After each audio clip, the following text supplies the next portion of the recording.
Hi friends, welcome to this channel. ఈరోజు ఈ వీడియోలో నా డైలీ రొటీన్ మార్నింగ్ బ్లాగ్ని చూసేయండి. ఎర్లీ మార్నింగ్ లేడీస్ అందరికీ చాలా చాలా ఇంపార్టెంట్. ఎప్పుడైతే మార్నింగ్ పనులన్నీ సక్రమంగా అయిపోతాయో ఆ డే అంతా చాలా ప్రశాంతంగా ఉంటుంది, లేదంటే చికాకులు. సో నా మార్నింగ్ రొటీన్ని చూసేయండి. ఇక్కడ నేను బొంబాయి రవ్వని ఫ్రై చేసుకుంటున్నాను, ఎందుకంటే ఈరోజు బొంబాయి రవ్వ ఉప్మాని చేయబోతున్నాను. అలాగే పాలను కూడా వేడి చేసుకోవడానికి స్టవ్ మీద పెట్టేశాను. అలాగే హాట్ వాటర్ని కూడా పెట్టాను. అలాగే చట్నీ కోసం ఇక్కడ పల్లీల్ని నేను ఫ్రై చేసుకుంటున్నాను. అలాగే బొంబాయి రవ్వ ఉప్మాలో యాడ్ చేయడానికి కొన్ని జీడిపప్పు పలుకుల్ని తీసి పక్కన పెట్టుకుంటున్నాను. ఈలోపు మా బాబు అడగటంతో ఒక చిన్న పీస్ని మా బాబుకి ఇవ్వడం జరిగింది. ఉప్మాలో జీడిపప్పు యాడ్ చేయడం వల్ల టేస్ట్ మరింత పెరుగుతుంది. సో మార్నింగ్ అలాగే డ్రై ఫ్రూట్ ఈ జీడిపప్పు తినడం వల్ల కూడా ఎనర్జెటిక్గా ఉంటుంది.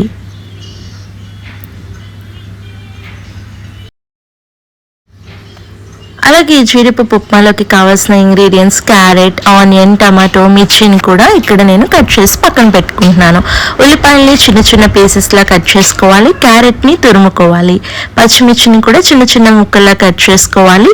టమాటోని పై తొక్క లేదా తోల్ని చాలా వీలైనంత వరకు తీసేసి చిన్న చిన్న ముక్కలుగా కట్ చేసుకోవాలి.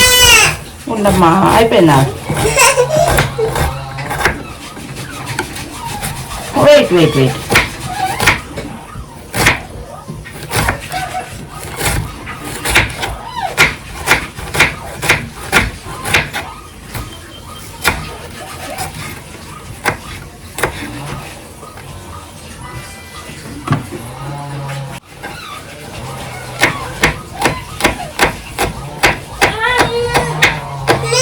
ఒక్క నిమిషం అమ్మా.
పాపా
వాటర్ మరిగేలోపు చట్నీని ప్రిపేర్ చేసి పక్కన పెట్టుకుందాం. ఇందులో పుట్నాల పప్పుని కూడా యాడ్ చేసుకొని అలాగే 2 స్పూన్స్ జీలకర్ర అలాగే రుచికి సరిపడా సాల్ట్ యాడ్ చేసి చట్నీని మీకు కావాల్సిన స్టేజ్ వరకు మిక్సీ పట్టుకోవడమే.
అండ్ నా ఫేవరెట్ పునుగులు కూడా రెడీ అయిపోయాయి.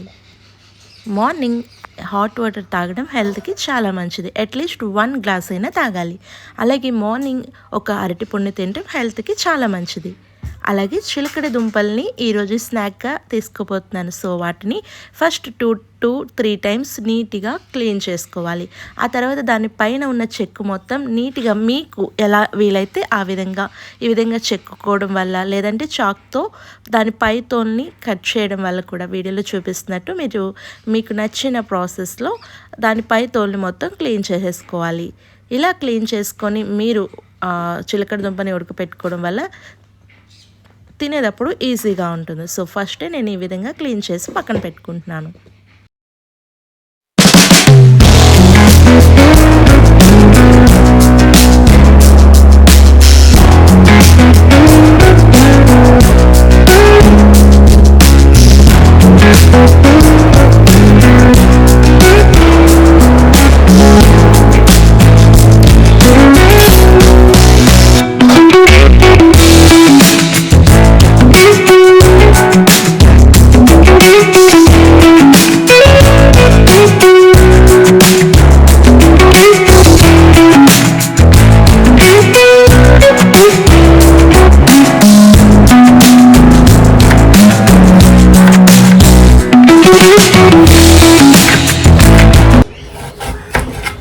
అలాగే ఇక్కడ కర్రీకి కావాల్సిన ఆనియన్, పచ్చిమిర్చి అలాగే దోసకాయ వీటన్నిటిని కూడా కట్ చేసి పక్కన పెట్టుకుంటున్నాను. ఆఫ్టర్నూన్ నా కుకింగ్ ఈజీగా ఉంటుంది.